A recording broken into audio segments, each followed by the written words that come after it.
आप लोगों को बूथ के बारे में बताया था, what booth and what is polling station, तो सभी लोगों को समझ आ गया था ना? हाँ जी। यस। ओके, तो आप मेरे से एटलीस्ट दो क्वेश्चन सब पूछो बूथ मैनेजमेंट के बारे में।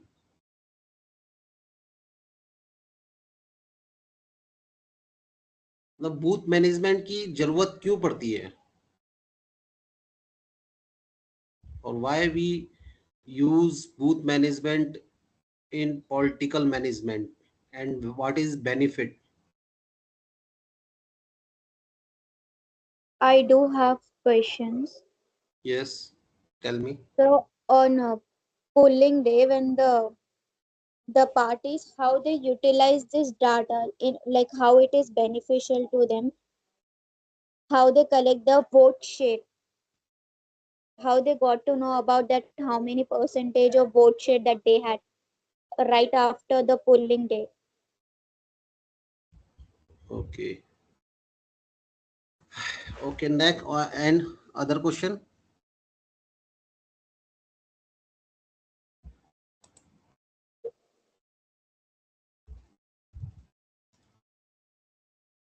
Akshay, you have? हाँ जी सर, स्ट्रॉन्ग और वीक बूथ को कैसे करें डिफरेंशिएट, Okay, उन्हें आइडेंटिफाई कैसे करें, मतलब।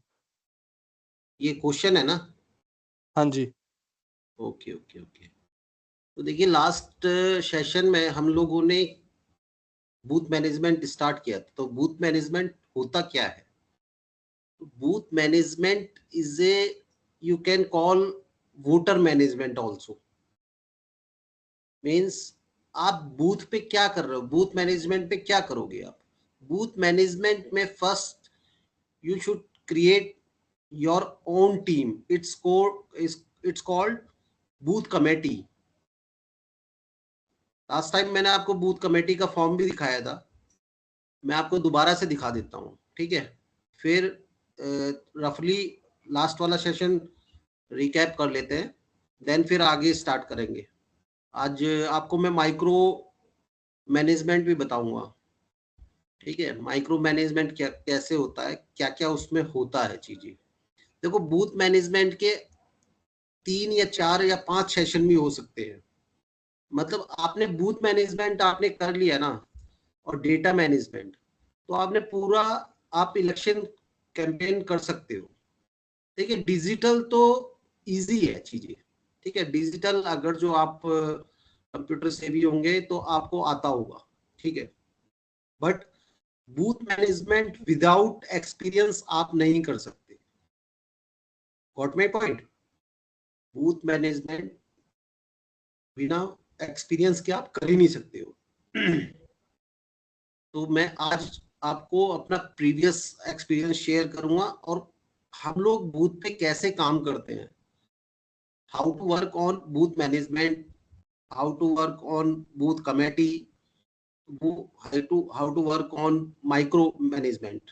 What is micro management? Micro management is है, आप सिंगल वोटर को भी मैपिंग कर रहे हो, मतलब वोटर को एक मैपिंग कर रहे हो।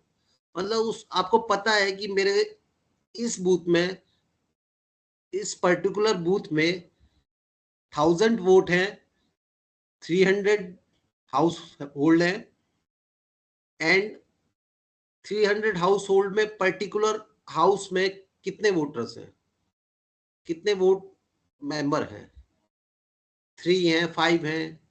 और फिर उस पर्टिकुलर घर में आप एज को कैसे डिफाइन करोगे आप? मतलब ओल्ड कितने हैं, वीमेन कितने हैं, यूथ कितना है, वर्किंग कितने हैं?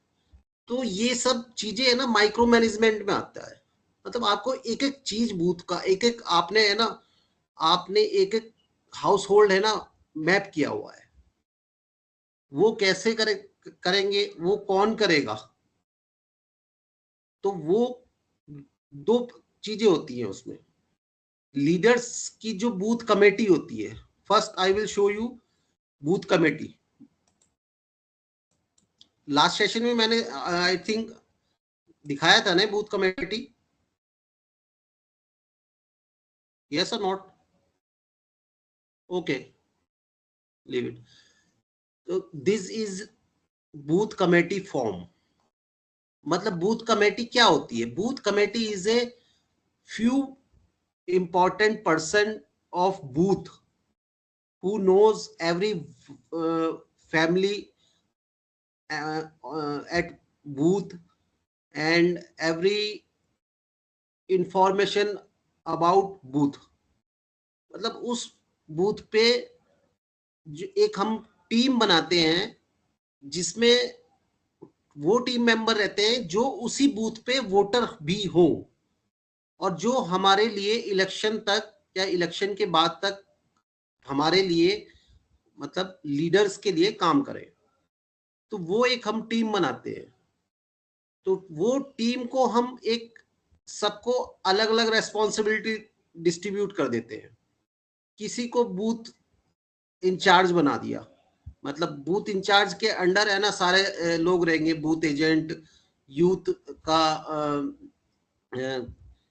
यूथ का रहेगा, मीडिया प्रभारी रहेगा, वुमेन रहेंगी और सीनियर सिटीजन कौन कौन है वो रहेंगे। तो वो पूरी एक हम 10 से 15-20 लोगों की है ना एक टीम बनाते हैं, दैट्स कॉल्ड बूथ कमेटी।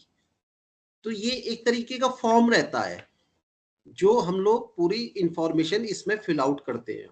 ये स्टार्टिंग स्टेज है हमारी। आप किसी के लिए भी काम करोगे, पॉलिटिकल मैनेजमेंट और बूथ में बूथ मैनेजमेंट, तो स्टार्टिंग है ना इसी से होगी, क्योंकि without any team you can't do anything. मतलब बिना टीम के आप है ना कुछ भी नहीं कर सकते उस बूथ पे। क्यों? वहां का देखिए, लीडर्स के पास है ना टीम तो रहती है पर वो है ना वर्क नहीं करते हैं। मतलब उस उनके पास every leader have own worker, but वो काम नहीं करते हैं। काम क्यों नहीं करते हैं? क्योंकि अब काम कौन करता है? काम करते हैं जैसे हम उनको कोई पोस्ट प्रोवाइड करा दें, पोस्ट दे दें उनको हम, ठीक है, या फिर उनको वो पेड रख लें, ठीक है, या फिर हमारी टीम रहेगी।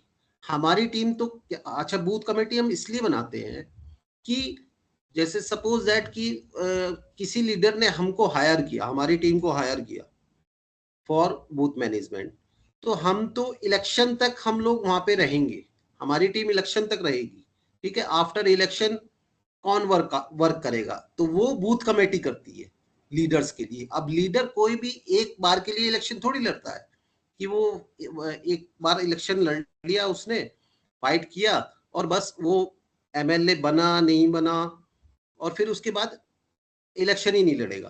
तो सारे लीडर्स अपनी एक पूरी बूथ कमेटी बनाते हैं, वो चाहे कोई भी पार्टी हो, भाई बीजेपी हो, कांग्रेस हो या अदर्स हो, तो सब अपनी एक पूरी टीम बनाते हैं।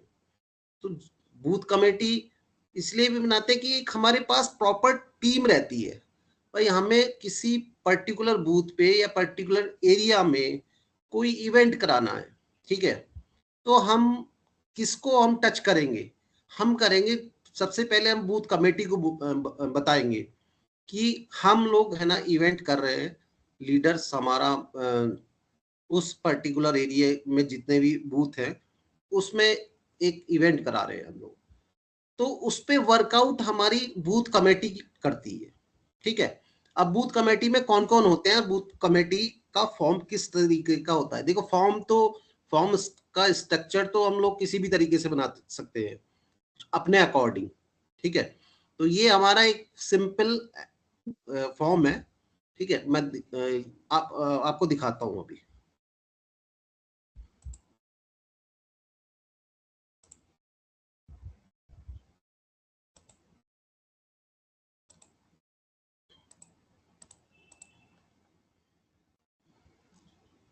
विजुअल है ना सारा, सबको बूथ कमेटी का फॉर्म दिख रहा है ना? हाँ जी सर। हाँ, तो देखिए ये क्या है, जैसे ये तो हमारा एक सैंपल है। तो हमने मतलब ये बादशाहपुर असेंबली कांग्रेस कमेटी, मतलब ये बादशाहपुर असेंबली का है, ठीक है, डिस्ट्रिक्ट गुड़गांव हरियाणा, ठीक है। फर्स्ट क्या आता है, देखो कोई भी असेंबली में है ना, कोई भी आप काम करोगे ना तो वो बूथ के अकॉर्डिंग ही होगा, ठीक है। कुछ भी आप करोगे तो आप ये बोलोगे कि या कोई भी वोटर है, तो आप सिंपल, सबसे पहले आपका क्वेश्चन ये नहीं होगा कि वोटर का नाम क्या है, आप वो पूछेगा आपसे क्वेश्चन कि, या कुछ भी है तो वो पूछेगा आप किस बूथ पे हो, तो वो बोलेगा 1 पे 2 पे, तो उसको एरिया ऑटोमेटिकली पता चल जाएगा कि सिविल लाइन आता है बूथ नंबर 2 में, या कोई भी आप So एरिया का these नाम ले सकते। booth numbers will be defined by the ECI. Sorry, These booth numbers was provided by the ECI in every assembly. yes. This total structure totally provided by Election Commission of India, ठीक है। ये booth number, उस booth number का क्या area है, वो सारी चीजें है ना डिफाइन इलेक्शन कमीशन डिसाइड करती है। वो टोटल इंडिया में जितनी भी असेंबली हैं उन सबका बूथ नंबर क्या है, उस बूथ नंबर में एरिया क्या है, वो सारा डिफाइन काम इलेक्शन कमीशन ऑफ इंडिया का है, ओके। अब सपोज दैट कि जैसे मैं आपको एक चीज और बताता हूँ, आप सपोज करो भाई एवरी ईयर जनसंख्या बढ़ रही है, ठीक है, तो ऑब्वियस सी बात है कि वोटर्स भी बढ़ रहे हैं, ओके। तो जब वोटर्स बढ़ रहे हैं तो फिर उस असेंबली में है ना बूथ भी आपके बढ़ जाएंगे, ठीक है, समझ रहे हो ना आप। जैसे सपोज करो एक पर्टिकुलर असेंबली में 200 बूथ है, तो आफ्टर 5 ईयर आपके कम से कम 10,000 20,000 वोटर्स उसमें इंक्रीज हो सकते हैं। अब उसमें होता गया है, जैसे सपोज करो बूथ नंबर 1 में 1000 वोट है, ठीक है, अब उसमें है ना 500 वोट और बढ़ गए, हालांकि इतने बढ़ते नहीं है, एक बूथ में मैक्सिमम 100 वोट बढ़ते हैं, 100 से भी कम रहते हैं। तो उसको क्या है कि कुछ वोटर्स हम है ना उसी में इन्वॉल्व कर देते हैं, ठीक है, उसी पर्टिकुलर बूथ में हम नए वोटर्स भी इंक्लूड कर देते हैं, इलेक्शन कमीशन, ठीक है।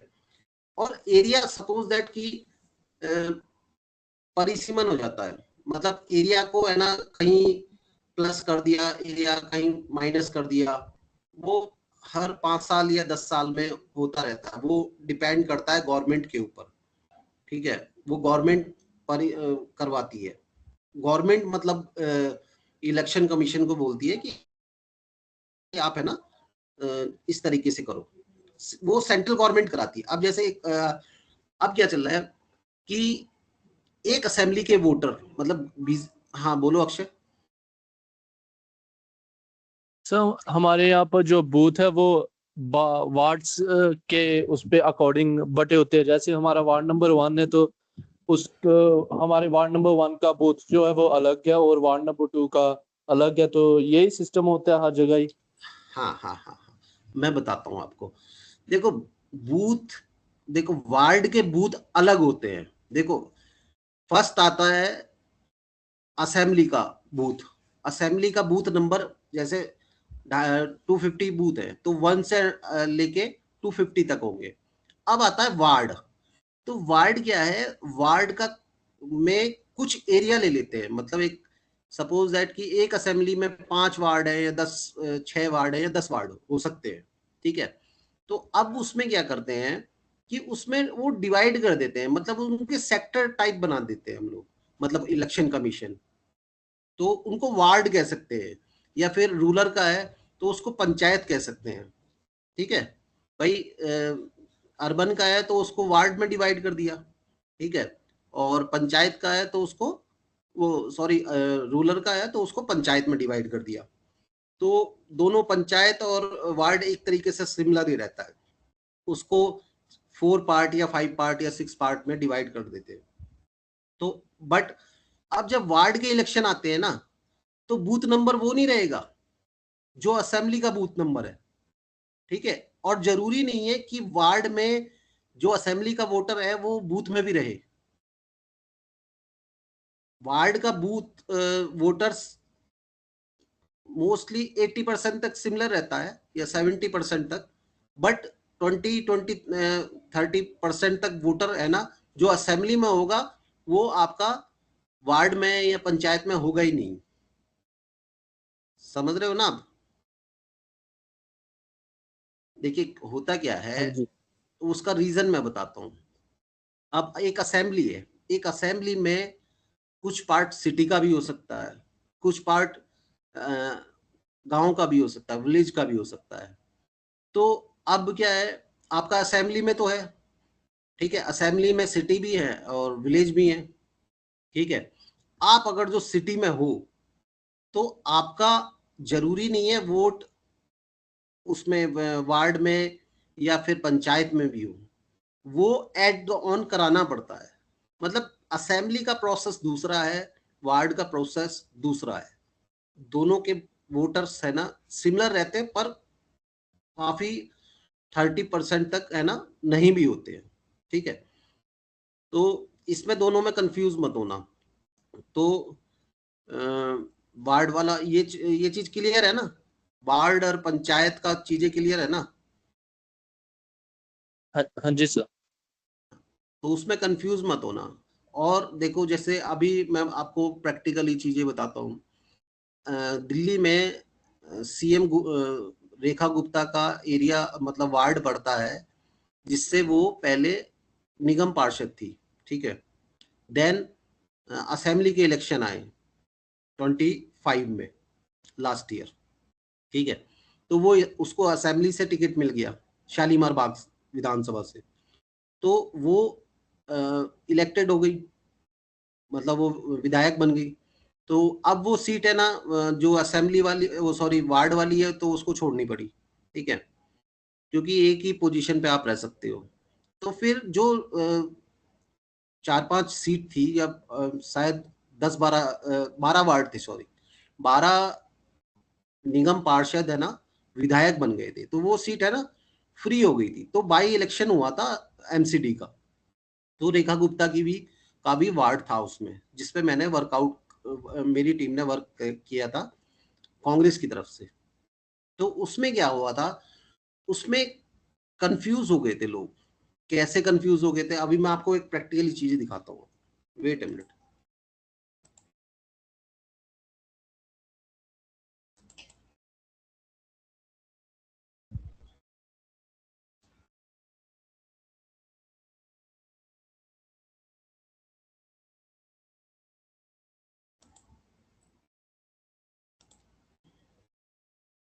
उसमें है ना जो दोनों में क्या डिफरेंस रहता है वो मैं दिखा रहा हूँ आपको।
आपको ये एक्सेल शो हो रही है?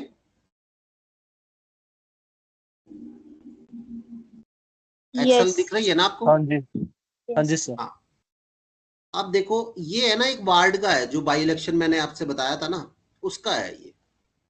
ठीक है, अब आप स्टार्टिंग में देख रहे होंगे, ये तो हमने जोन बना दिए, मतलब जो भी हम लोग असेंबली में काम करते हैं या फिर वार्ड में काम करते हैं, हम लोग जोन या सेक्टर बना देते हैं। तो उसमें एक पर्टिकुलर हम टीम सेक्टरों में डिवाइड कर देते हैं बूथ, जिससे क्या होता है कि हमारा रिपोर्टिंग सिस्टम बहुत अच्छा हो जाता है, मतलब जो मैनेजमेंट होता है ना वो अच्छा हो जाता है। जैसे सपोज करो, देखो आप देख रहे होंगे यहाँ पे आ रहा है जोन 1। ठीक है, यहाँ पे 2, 3। अब जोन 1 में क्या है, पोलिंग स्टेशन नंबर क्या है, ये पोलिंग स्टेशन नंबर क्या है, बूथ का है ये, सॉरी असेंबली का है ये पोलिंग स्टेशन नंबर। ठीक है, अब आप देखो, जो मैंने आपको शायद बताया था ना कि बूथ नंबर और पोलिंग स्टेशन नंबर एक नहीं होते, बताया था ना लास्ट सेशन में। हाँ जी Yes. सर। हाँ, तो अब यहाँ पे देखो, पोलिंग स्टेशन नंबर 9, 37, 38, 39, 41। अब उसके अकॉर्डिंग बूथ नंबर क्या है, 104, 135, 136, 137, 39। मतलब ये एक पोलिंग स्टेशन डिफरेंट है, बूथ नंबर डिफरेंट है। अब क्या है, एक सेकंड को आप,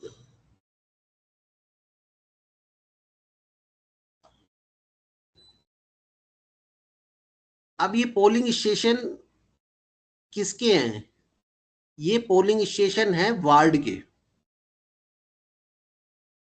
टोटल पोलिंग स्टेशन है 55। इट्स मीन इसमें टोटल 55 बूथ नंबर है, मतलब वार्ड में है ना 55 बूथ है टोटल। ठीक है, अब आप देखो यहाँ पे बूथ नंबर ये पोलिंग स्टेशन का है 104, 35, 36। फिर उसमें एरिया, एरिया क्या है, पोलिंग स्टेशन कौन सा है, ये हम लोगों ने जैसे सेक्टर में इंचार्ज बनाते हैं ना वो। फिर लोकल सेक्टर इंचार्ज कौन हुआ, फिर उसका डिटेल्स, फिर उस पर्टिकुलर बूथ का इंचार्ज कौन है। मतलब आप देख रहे हो ये ट्री फॉर्मेट पूरा हमने फॉलो किया हुआ है। सबसे पहले जो हमने एक सेक्टर बनाया है वो सेक्टर इंचार्ज कौन है, फिर लोकल सेक्टर इंचार्ज कौन है। लोकल सेक्टर इंचार्ज मतलब उस पर्टिकुलर बूथ का इंचार्ज कौन है, जो वो लोकल रहेगा, जो वहां का वोटर भी होगा। ठीक है, फिर उस पर्टिकुलर बूथ का फिर एक और इंचार्ज बना देते हैं हम लोग।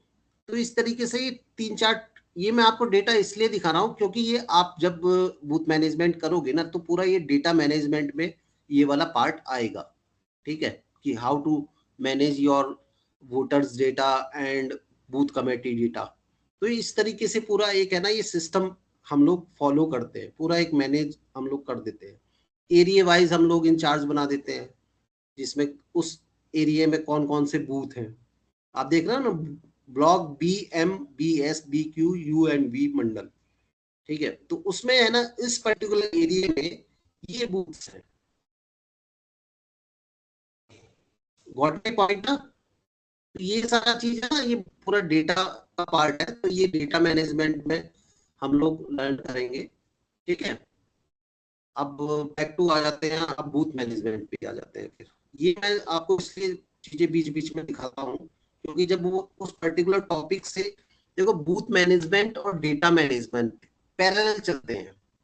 ठीक है, जब हम बूथ कमेटी बनाएंगे तो बूथ कमेटी का जो डेटा होगा वो पूरा मेंटेन करना पड़ेगा। ठीक है, उसमें किस किस बंदे की हम लोग ड्यूटी लगा रहे हैं, वो सारा चीज, तो ये सारा रिपोर्टिंग वाला काम होता है। तो अब है ना बूथ कमेटी पे वापस आ जाते हैं हम लोग।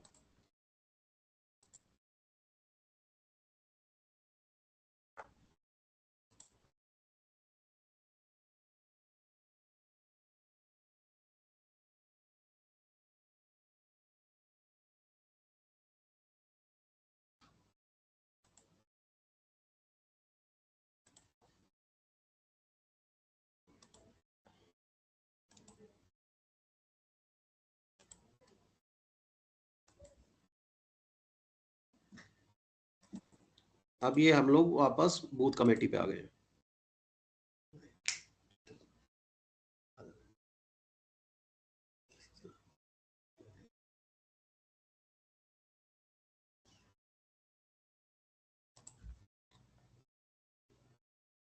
तो बूथ कमेटी आपको शो हो रही है ना, देखिए यहाँ पे हम लोग बूथ इंचार्ज, उसका नाम, फोन नंबर, एड्रेस, सिग्नेचर। फिर बूथ एजेंट, बूथ एजेंट जो हमारे वोटिंग वाले दिन हमारे लिए जो बूथ पे जिनकी ड्यूटी होती है मॉर्निंग से इवनिंग तक, जब तक वोटिंग चलती है, जब तक उसकी अंदर रूम में जहाँ वोटिंग होती है उसी पर्टिकुलर रूम में उसकी ड्यूटी होती है। तो हम लोग हर बूथ पे है ना 2 बूथ एजेंट बनाते हैं।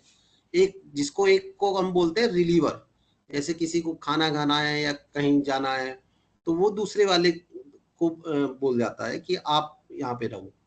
अब बूथ एजेंट करता क्या है?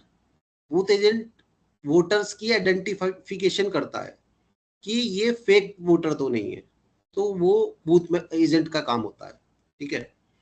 फिर बूथ कमेटी मेंबर्स कौन कौन हैं उन सबके नाम आ जाते हैं। फिर वीमेन वर्कर कौन है,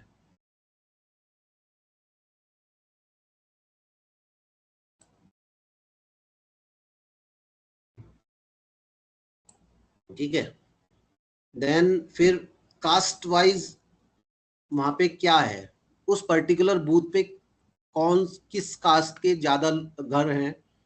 जैसे सपोज करो आपके है ना, आपको एक आइडिया होगा जहां भी आप रहते हो, जिस भी कॉलोनी में रहते हो या जिस भी गांव में रहते हो, तो आपको पता होगा आसपास का, यहाँ पे हाँ भाई ब्राह्मण ज्यादा हैं या एससी ज्यादा हैं या एसटी ज्यादा हैं।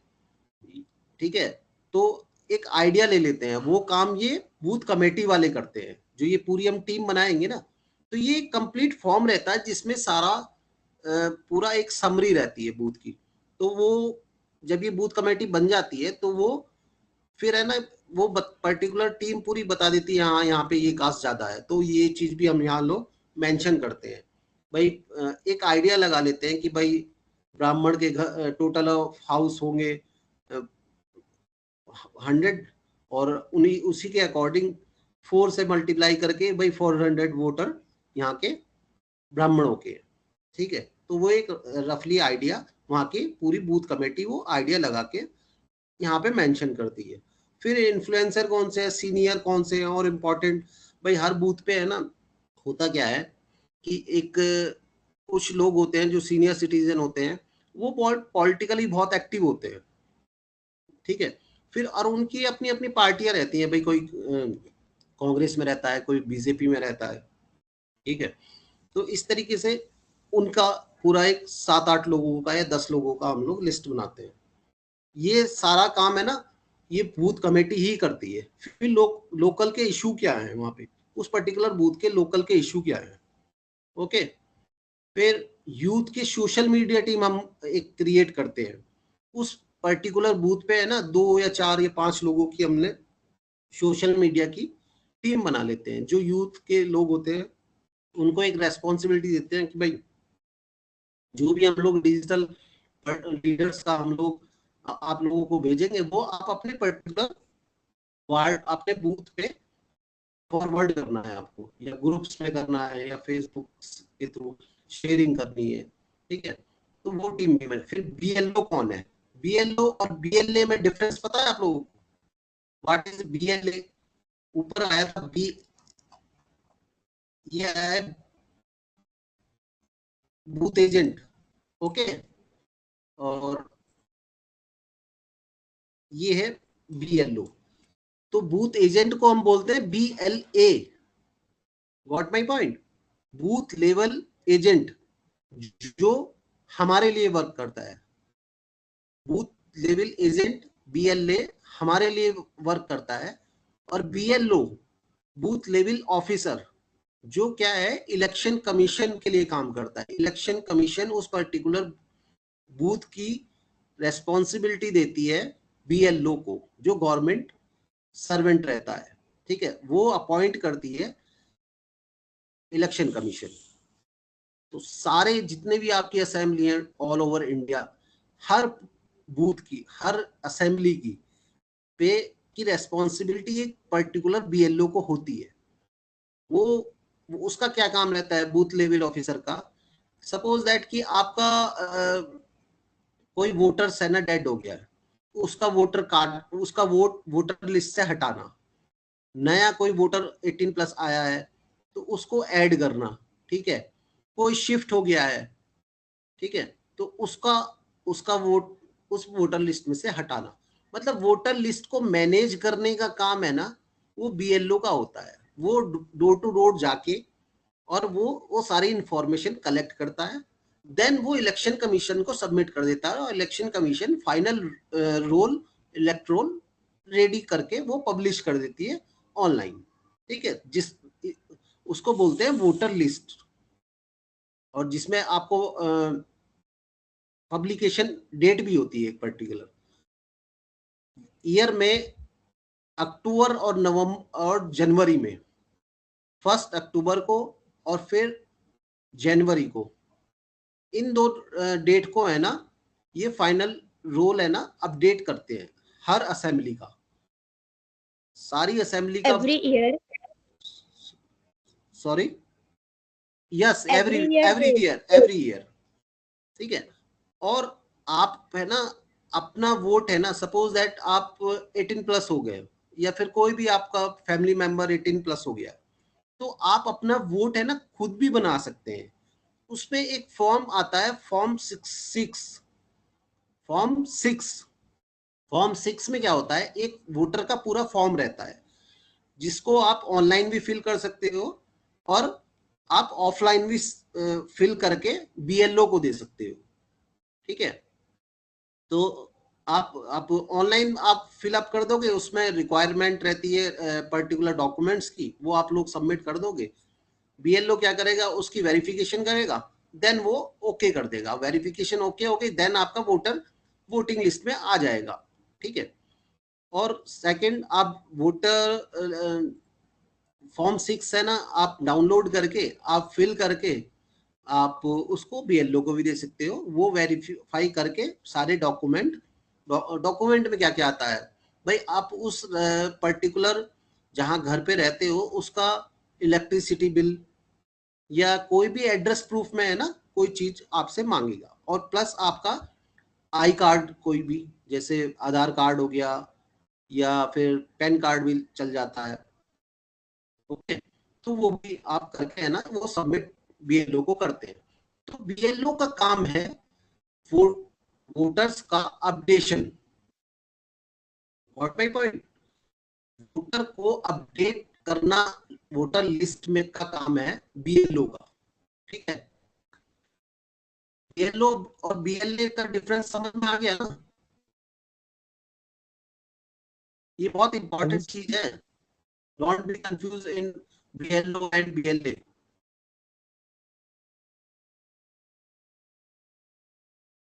किसी ने यस नो कुछ भी नहीं किया तो इसका मतलब कुछ नहीं समझ में आया। हाँ जी, हाँ जी sir. Nida? yes, yes, understood. Okay. और शोभित को तो ऑलरेडी उसने करा हुआ है क्लास प्लस। अब आ जाते हैं नेक्स्ट पार्ट पे, सीनियर एंड यूथ वर्कर, ठीक है। तो उस पर्टिकुलर बूथ पे हमारे सीनियर वर्कर्स कौन है, जो भाई काफी टाइम से है ना इस पर्टिकुलर पार्टी के लिए काम कर रहा है, और फिर यूथ में कोई नया अगर जो जुड़ा है तो वो उसकी लिस्ट क्या है। Then women social media in charge हम लोग अपॉइंट करते हैं, ठीक है। तो ये इस तरीके से कि हमारी पूरी टीम हो जाती है 15 से 20 लोगों की। अब इनका काम क्या रहता है, इस पूरी बूथ कमेटी का काम क्या रहता है, वोटर का डेटा कलेक्ट करना, ठीक है। अब आ जाता है माइक्रो लेवल मैनेजमेंट क्या होता है। माइक्रो लेवल मैनेजमेंट मैंने आपको बताया था कि माइक्रो लेवल मैनेजमेंट क्या है, कि आप पर्टिकुलर हाउस होल्ड पे की सारी इंफॉर्मेशन ऑन डेटा होनी चाहिए आपके पास। भाई ये जो 20 लोगों की टीम है, इन लोगों का क्या क्या काम है, इन लोगों का यही काम है कि आप पर्टिकुलर वोटर्स को आइडेंटिफाई करो कि हाँ यहाँ पे इस हाउस होल्ड पे 5 मेंबर हैं जो वोटर्स हैं, ठीक है। हेड ऑफ फैमिली कौन है, वीमेन कितनी है, मैन कितने हैं, यूथ कितने हैं, ठीक है। तो वो पूरा एक डेटा हम लोग बनाते हैं, ठीक है। तो ये पूरी टीम का है ना, पूरा इलेक्शन से पहले 1 साल पहले या 5 साल पहले उनका पूरा यही काम रहता है, और वहां के इश्यूज निकाल ले भाई। जो बूथ इंचार्ज हुआ, ठीक है, पर्टिकुलर पार्टी का, ठीक है, कांग्रेस का, सपोज दैट कि कांग्रेस का कोई बूथ कमेटी का इंचार्ज है, उस पर्टिकुलर बूथ का है, और पब्लिक को पता है कि हाँ ये एमएलए का इस पर्टिकुलर बूथ का इंचार्ज है। तो वो जो कोई इशू होगा, वो देखो कोई भी पब्लिक का इशू होता है तो वो डायरेक्ट लीडर से तो पॉसिबल नहीं हो पाता भाई, कहीं वो बाहर रहता है, कभी असेंबली में रहता है, या फिर किसी काम से गया हुआ होता है। तो वो कनेक्ट कैसे होता है, वो इन लोगों के ही थ्रू कनेक्ट होते हैं लीडर से। तो वो बूथ एजेंट को बताएगा, या फिर आपके बीएलए को बताएगा, जो बूथ लेवल एजेंट होता है, जो लीडर्स का होता है उसको बताएगा, ठीक है। तो इस कमेटी के थ्रू ही वो इशू लीडर्स तक पहुंचाता है, और ये पूरी कमेटी भी यही पूरे टाइम, यही 5 साल, 1 साल, 6 मंथ यही काम रहता है कि वहां के पर्टिकुलर क्या इशू चल रहा है, ठीक है। सपोज दैट कि कोई वहां पे कोई प्रोग्राम कराना है, कोई इवेंट कराना है, ठीक है भाई। कोई गवर्नमेंट ने सपोज करो, जैसे अभी चल रहा है पेड़ लगाओ, ठीक है, मतलब मैं एग्जांपल दे रहा हूँ। तो वो क्या करेगा, जैसे सपोज दैट कि कोई भी एमएलए है, तो सब एरिया सबको भाई, कोई भी एक कैंपेन चलती है ना स्टेट लेवल पे या सेंट्रल लेवल पे, तो वो नीचे एमएलए तक भी आती है, उसकी भी रेस्पॉन्सिबिलिटी रहती है। तो वो जैसे सपोज करो एक एरिया में हमें पेड़ लगाने हैं, या कोई किसी से भी रिलेटेड कोई कैंपेनिंग करना है जो गवर्नमेंट का है, तो वो क्या है, लीडर्स बताएगा बूथ कमेटी को कि इन बूथों में या इस एरिया में हम लोग एक पर्टिकुलर इवेंट करना चाहते हैं। तो उसकी सारी प्रिपरेशन कौन करता है, वो करते हैं बूथ कमेटी। वहां के सभी लोगों को इंफॉर्मेशन देंगे कि इस टाइम यहाँ पे ये इवेंट होगी, ठीक है, उस इवेंट में कौन कौन आ रहा है, ठीक है, उनके नंबर्स कैसे लेने हैं, पूरी एक लिस्ट बनाते हैं। तो ये सारा बूथ का काम, माइक्रो लेवल का है ना काम, ये बूथ कमेटी ही करती है। अच्छा, माइक्रो लेवल माइक्रो मैनेजमेंट में मैं आपको आज एक फाइल और शेयर करूंगा, तो वो आप और जरूर देखना उसको। अच्छा, मेरे को ये बताओ कि लास्ट आपने जो सेशन लिया था, फर्स्ट सेशन लिया था बूथ मैनेजमेंट का, आपने किसी ने रिसर्च किया था अबाउट बूथ मैनेजमेंट? फ्रैंकली बताओ, यस और नो, कोई अगर किया था तो किस तरीके से Yes. किया था? हाँ, tell me. On YouTube also have search about it, and through ChatGPT, like how the okay, booth level works. Okay, So I came to know about Form 17C, voting data collect, yes, where yes, every BLA collects this in order to know that how many voter outreach that they have right after polling. It is issued by ECI. Yes, So can you या, provide more information that how the BLA take the Form 17C yes, to know that how many vote percentage that they had? Right, right, right, या form 17 है ना, 17C, वो polling day में मिलती है। Last जब polling हो जाती है ना, जब पोलिंग फिनिश हो जाती है, तो जो बीएलए हमारा होता है, जो नेशनल पार्टियों के बीएलए होते हैं ना, तो वहां पे जो ऑफिसर रहते हैं इलेक्शन कमीशन की, तो वो एक फॉर्म देते हैं, फॉर्म 17C।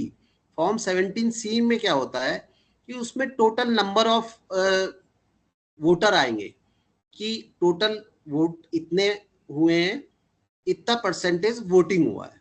वो काम क्या आता है, फॉर्म 17C का क्या काम है? भाई वोटिंग तो पता ही चल जाएगी, जब वोटिंग हो गई तो वो उसका क्या करना है फिर। फॉर्म 17C का काम आता है जब आप काउंटिंग डे में आप एज ए काउंटिंग एजेंट बनोगे उस पर्टिकुलर बूथ के, ठीक है। तो वहां पे आपको एक जब 17C आपके पास रहेगा तो आपको ये पता रहेगा कि इस, अच्छा उसमें है ना ईवीएम नंबर भी रहते हैं, 3 नंबर रहते हैं मशीन के, ठीक है। तो वो सारा नंबर्स रहते हैं कि इस ईवीएम मशीन का ये नंबर है, जिससे कि वो 17C प्रोवाइड इसलिए कराया जाता है कि कभी कोई गवर्नमेंट ने या किसी लीडर के प्रेशर में आके मशीन एक्सचेंज ना कर दी हो, या मशीन्स में ईवीएम मशीन में कुछ चेंजेस ना कर दिए हों। तो अब जब हम वो पहले दिखाएंगे आपको कि मशीन नंबर आपको ये है, और जब वो काउंटिंग होती है, मैं खुद काउंटिंग में एमपी में रहा हूँ, तो वहां पे वो दिखाएंगे कि जब बॉक्स आते हैं, भाई मशीन के है ना बॉक्स आते हैं, वो आएंगे जो काउंट करेगा, आपको विजुअल होता है बिल्कुल, आप को दिखाएगा पहले पहले आपको दिखाएगा कि ये ईवीएम का नंबर है, ठीक है, ये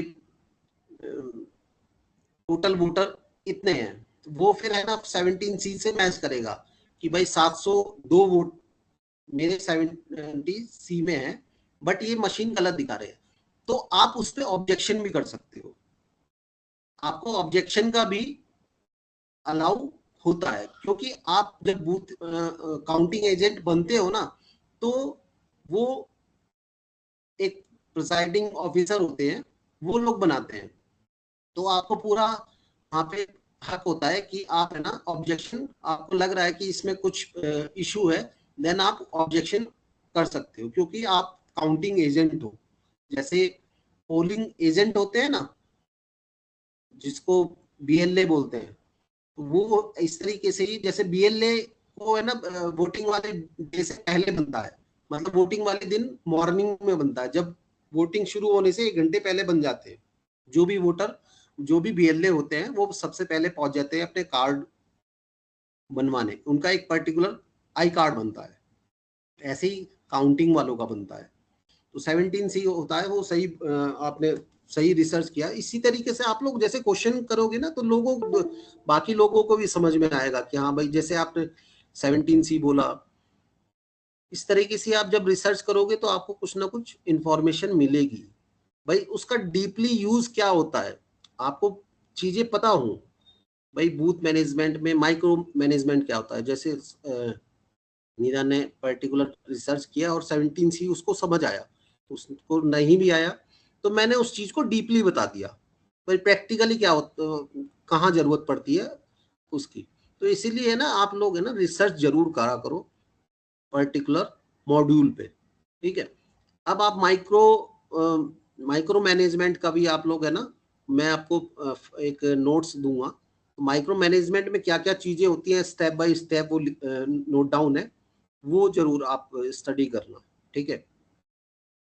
और अभी है ना पर्टिकुलर एक है ना बुक, मैं एक बुक राइट कर रहा हूँ, बुक लिख रहा हूँ पॉलिटिकल मैनेजमेंट पे ही, तो वो भी जल्दी मार्केट में आएगी। अभी उसमें थोड़ा सा कुछ, उसमें क्या है, सारी प्रैक्टिकली चीजें हैं, जो जैसे मैं आपको ट्रेनिंग में आप लोगों को शेयर कर रहा हूँ ना एक्सपीरियंस, तो वो ही पूरा, क्योंकि पॉलिटिकल मैनेजमेंट में बहुत कम बुक है तो वो फिर है ना मतलब प्रैक्टिकली नहीं है, वो सिर्फ है ना मतलब थियोटिकल ही है, जो कभी काम उसका होता नहीं है, पढ़ता नहीं है। तो मैं ये एक पूरी प्रैक्टिकली एक बुक रेडी कर रहा हूँ, लिख रहा हूँ मैं। दूसरा, माइक्रो मैनेजमेंट आपको स्टडी करना है, उसमें माइक्रो मैनेजमेंट में मैंने छोटी छोटी जो चीज बताई है ना, कि जो हमारी बूथ कमेटी करेगी, एक पर्टिकुलर घर भी है ना, वो लोग पूरा मेंशन उसमें करते हैं कि उसका डेटा कलेक्ट करते हैं। अच्छा, माइक्रो लेवल मैनेजमेंट कौन कौन सी पार्टियां करती हैं, मैं बताता हूँ आपको। बीजेपी बहुत माइक्रो लेवल मैनेजमेंट करती है, उनका आरएसएस की जो टीम होती है, वो पूरा एक एक घर है ना नोट डाउन करते हैं, और पूरा है ना सारी इंफॉर्मेशन वो लेते हैं। तो वो बहुत माइक्रो लेवल पे है ना काम लोग करते हैं। अगर जो कोई भी लीडर है ना माइक्रो मैनेजमेंट तक पहुंच गया तो वो उसका हाफ इलेक्शन तो ऐसे ही वो जीत जाएगा। तो जब जब भी आप इन फ्यूचर किसी पर्टिकुलर पर्सन के लिए आप काम करोगे तो बूथ मैनेजमेंट में माइक्रो मैनेजमेंट लेवल तक है ना आप लोग काम करना, वो बहुत यूजफुल होता है और वो उसके बहुत बेनिफिट होते हैं। अच्छा, आज जो ये चीजें बूथ कमेटी वगैरह बताई है मैंने, हाँ बोलो नहीं तो। Sir, for example, for municipalities elections, like how do the corporators know that how many booth and panchayat and how much area comes under them? Or is it provided by the ECI all available, or they, as individual, they need to find out based on what area in which they are, fighting election from which? हाँ, मैंने आपको है ना एक voter list मैंने आपको दिखाया था। मैं एक मिनट अभी आपको दिखाता ही हूँ।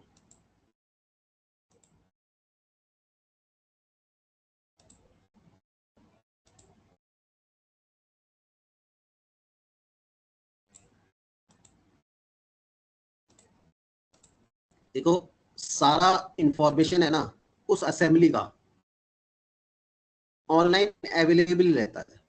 ऑनलाइन इलेक्शन कमीशन की साइट पे जो वोटर लिस्ट होती है ना उस पे अवेलेबल रहता है। अभी मैं आपको दिखा ही देता हूँ particular.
Look this file, it's a part number 1, मतलब ये बूथ नंबर 1 है कि वोटर लिस्ट है।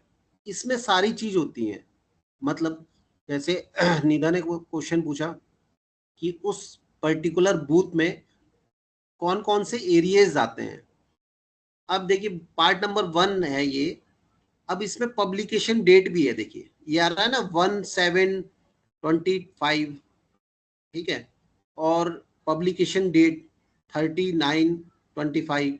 तो ये पर्टिकुलर जब जब वो पब्लिश होती है वोटर लिस्ट जो अपडेटेड रहती है तो वो सारा पूरा इसमें इंफॉर्मेशन उस पर्टिकुलर बूथ की उस वोटर लिस्ट में रही होती है। अब ये आप देखो भाग में आने वाली प्रभावों की संख्या, मतलब उस पर्टिकुलर बूथ में कौन कौन से एरियाज आते हैं। ओके, तो ये एरिया रहेगा पूरा। ओके, देन पोलिंग स्टेशन कौन सा है, ओके, उसका एड्रेस क्या है, वो सारा चीज रहता। मतलब इस वोटर लिस्ट में आपको सारी इंफॉर्मेशन मिल जाएगी। टोटल नंबर ऑफ वोटर्स कितने हैं, मेल कितने हैं, फीमेल कितने हैं, ओके, उसका देन पोलिंग स्टेशन का पूरा मैप आ जाता है। देन फिर वोटर लिस्ट आ जाएगी पूरा पर्टिकुलर। तो वोटर लिस्ट में आप अपनी अपनी असेंबली की एक है ना वोटर लिस्ट डाउनलोड करना। आप उसमें देखोगे कि उसमें पूरा एरिया आ जाएगा जो उस पर्टिकुलर बूथ में एरिया है वो सारा उसमें मेंशन होता है स्टार्टिंग फर्स्ट पेज पे ही, इट्स ए फर्स्ट पेज। तो उसमें सारी डिटेल्स आ जाएगी आपको, नंबर ऑफ वोटर्स कितने हैं, एरिया, और polling station name, polling station address, ये सारा इंफॉर्मेशन उसमें होती है। ठीक है Nita, got my point? Yes. तो ये एवरी, जैसे आपने पूछा ना, ये एवरी ईयर है ना, ये अपडेट होती है।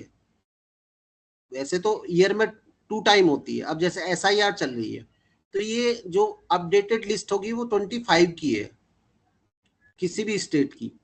ठीक है, और फिर देन जैसे सपोज करो जनवरी में अभी वोटर लिस्ट अपडेट हुआ है, होगा, या अक्टूबर में होगा।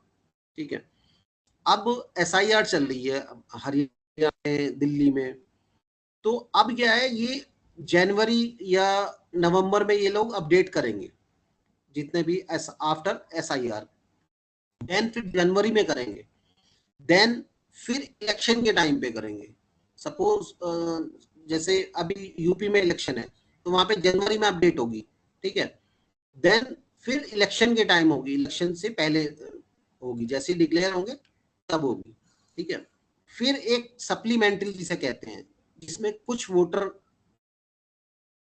अपग्रेड होते हैं, एड ऑन होते हैं, 2-4 वोट रहते हैं, जरूरी नहीं है कि वो सारे बूथ में रहें। तो 20 बूथों में या 30-40 बूथों में होते हैं, वो 2-2 3-3 वोटर्स होते हैं, तो वो सप्लीमेंट्री होती है।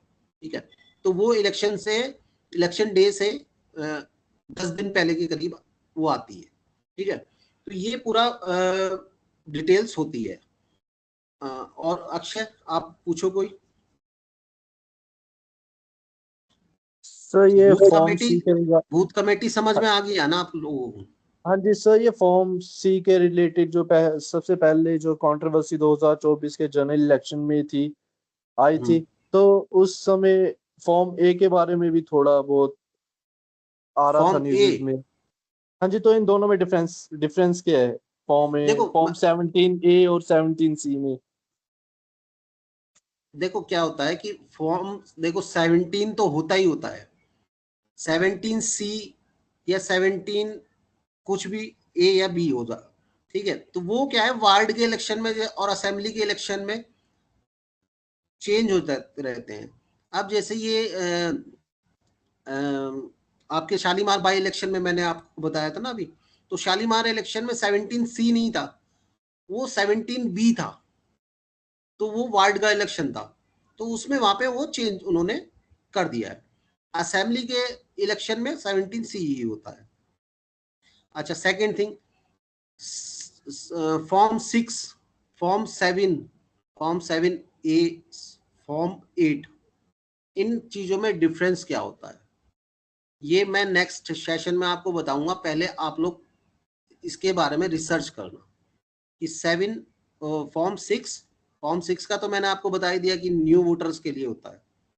फॉर्म 7 क्या है, वो ऑब्जेक्शन के लिए भी होता है, और फॉर्म 8 जो होता है, वो अगर जो आपकी इंफॉर्मेशन कुछ गलत है तो उससे रिलेटेड है। तो मैं आपसे ही पूछूंगा ये पहले, उसके बाद मैं इसको डिटेल में बताऊंगा, क्योंकि ये फॉर्म का भी पता होना चाहिए कि कौन कौन से फॉर्म होते हैं, 6, 7A, 8A।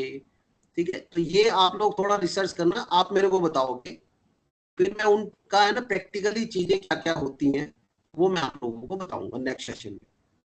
ठीक है, तो अब नेक्स्ट सेशन में है ना, अब कल, मे बी कल भी हो सकता है, क्योंकि आपका सैटरडे कल हो नहीं पाया था, मैं एक्चुअली आउट ऑफ किसी प्रोग्राम में था। एक MCD की प्रेसिडेंट चेयरमैन बनी है, तो उनका कोई वेलकम प्रोग्राम था, तो उसमें था मैं। तो अब नेक्स्ट सेशन में है ना, या तो मंडे होगा या ट्यूसडे होगा, मतलब इस वीक में है ना, नेक्स्ट वीक में आपके 3 सेशन होंगे। ओके, सैटरडे संडे फिक्स है, ये तो रहेगा ही रहेगा आपका, प्लस या तो आपका मंडे होगा या फिर ट्यूसडे होगा। ओके, वो मैं आपको बिफोर अर्ली मॉर्निंग बता दूंगा, मतलब जैसे आज मंडे होगा, तो मैं मंडे की मॉर्निंग आपको फाइनलाइज कर दूंगा, या ट्यूसडे होगा तो ट्यूसडे की मॉर्निंग में फाइनलाइज कर दूंगा, ठीक है। इसके अलावा मेरे कोई क्वेश्चन हो तो आप बताओ, फिर नेक्स्ट सेशन में आपको माइक्रो मैनेजमेंट आपको बताएंगे और फॉर्म्स की डिटेल्स बताएंगे क्या क्या होता है। क्योंकि ये स्टार्टिंग में थोड़ा सा देखो चीजें है ना, मैं आपको डीपली इसलिए बता रहा हूँ कि क्योंकि बूथ मैनेजमेंट बहुत इंपॉर्टेंट पार्ट है, तो एक एक चीज पे है ना थोड़ा सा लेंदी चीजें होंगी। तो आपको लग तो रहा होगा है तो बूथ मैनेजमेंट, देखो अब बूथ मैनेजमेंट में लास्ट का सेशन भी था, अब ये भी सेशन है, इसके अलावा पता नहीं कितने सेशन होंगे उसके, क्योंकि इम्पॉर्टेंट पार्ट है, तो एक एक चीज का नॉलेज आपको होनी चाहिए क्या क्या होता है चीजें, ठीक है। तो ओके, फिर next session will meet in next session. Okay okay Akshay, okay Nida, हाँ जी। Okay. और कोई क्वेरी तो नहीं है आप लोगों की? नहीं sir. Nida? As of now, no. Okay, ऐसी रिसर्च करा करो अबाउट, जैसे अभी मैंने माइक्रो मैनेजमेंट पे बताया है, और डिफरेंट डिफरेंट प्लेटफॉर्म पे यूज किया करो, क्योंकि सब है सारे है ना डिफरेंट डिफरेंट डेफिनेशन आ जाती है, तो सारा जब जो भी पर्टिकुलर्स आप रिसर्च करो तो अलग अलग प्लेटफॉर्म यूज किया करो आप। बाकी आप है ना ग्रुप में भी कुछ पूछ सकते हो, या पर्सनल भी आप व्हाट्सएप पे पूछ सकते हो मेरे को, अगर जो कोई कहीं पे क्वेरी है आपकी तो वो पर्टिकुलर कभी भी पूछ सकते हो आप। Okay, now end of session now.